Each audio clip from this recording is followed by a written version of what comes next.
What happens if you bury chicken bones in your garden? Most people throw them in the trash, but today I'm going to show you a simple trick that will supercharge your plants using nothing but these chicken bones. Stick around, because the results will blow your mind.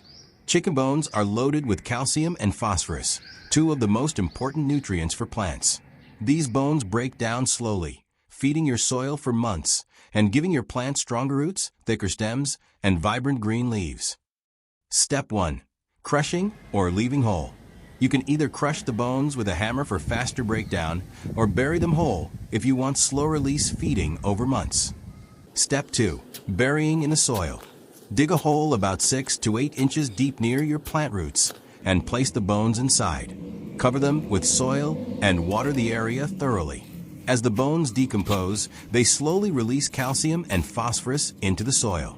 This encourages root development, prevents blossom end rot in fruits like tomatoes and chilies, and keeps your plants strong and healthy. Just look at the difference. All of this magic started with simple chicken bones for my kitchen.